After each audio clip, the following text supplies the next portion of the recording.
Basic brush strokes for roses. We can just simplify this by doing one rose by itself and then start incorporating composition-wise more florals and different facing or perspectives of florals. So right now, the rose we're going to paint is, for example, if I were just to pluck a rose out of a rose bush and I'm gazing at it straight down, that's the perspective we're showing for this first rose, which is going to be all starting with a circle and C-curves, staggering around that circle, getting wider and wider, getting lighter as the flower extends. But if you wanted, for example, to do a side-facing rose, you would just have more wide strokes on the side and thinner strokes at the top to show it kind of reaching that way, facing that way. Alright, but we're just going to start with just one flower by itself. If you need a step-by-step guide while you're painting on your own, it's here on page 23. I am going to use my size 6 brush for my first rose. If you're painting about that size, I would use your size 16. But for the center of my brush, all we're doing is we're painting a little thin circle and C-curves around that circle to show really tight, thin rows of petals. So if you think about a rose, they have tons of rows of petals. And they're just C-curves. So all you're going to be doing is starting with a really deep color. I like to mix Opera Rose and Scarlet Lake together.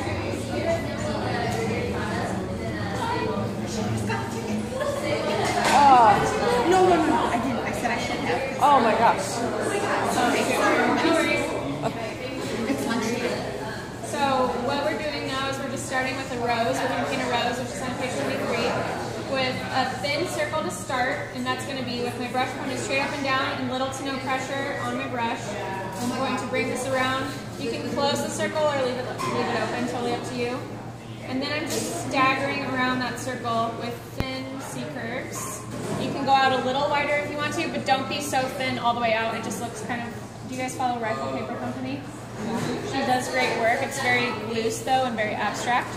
But if you want it to feel a little bit more full, I wouldn't go out too far with these thin C-curves. So next I'm going to lighten my brush and add pressure to my C-curves. See how these are thicker? And lighten it even more and get even wider until I get to a pale red. And I'm just following the motion of that circle in the middle. I might tighten it up in the middle now that I see the direction it's going. I might kind of bring these in a little bit more. See, I'm using wet on wet on some of these to darken it and give it more dimension. So I'm going to fill up this area here.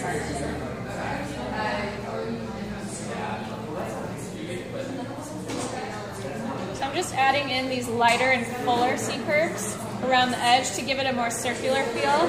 You don't want it to look like a perfect circle though, because that's not what you would see in nature. But you don't want it to feel unbalanced, so I'm going to fill this in a little bit. Maybe up here. And now I'm going to darken the center a bit more to make it feel a bit tighter. Like that. And now I can add some leaves, which you just painted. So wherever the center of the flower is, that's where the stem is, because all the petals point back down to the stem.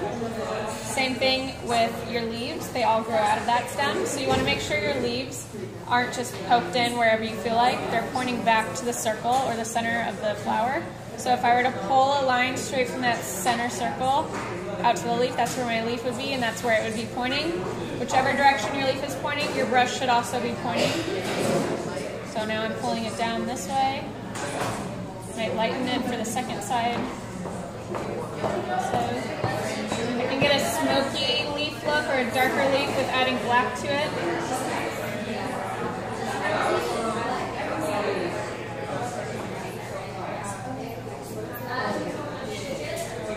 So pull from here.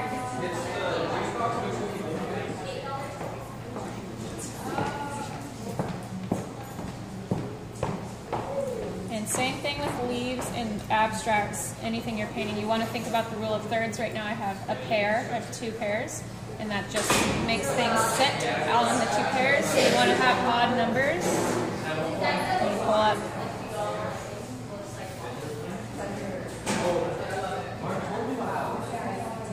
So just start with 1 flower at first. Don't paint multiple flowers just yet, because it'll get a little complicated composition-wise. But if you wanted to pull out a stem, just make sure to pull it from the center here. And then you have leaves coming out. These are smaller, so it looks like it's kind of in the distance, further away. So remember, all you're doing is starting with a circle and staggering really tight, thin C-curves around the center. You want it to feel really tight so that it looks just like a tight roll of petals. And then get wider with your strokes, your C-curves, and lighten your color so it looks like it's falling out. So if you look at a rose, it is much darker in the center because they're baby petals, so they're fresh and they have more color. The further away the petals get from the stem or the center, the lighter they become and the whiter they become. So think about circles. Your C-curves should all be pointing back to that center circle. If you have a C-curve, for example, if you have your center circle here and you have a C-curve that's pointing like that, that doesn't look right. You should both corners or edges should be pointing back to the center circle, so you should have them pointing back. And stagger them. Don't just make parentheses like this. And it looks like a Star Wars plane thing. What are those called? So don't do that. Make sure to stagger around. Overlapping is great because that would happen in nature.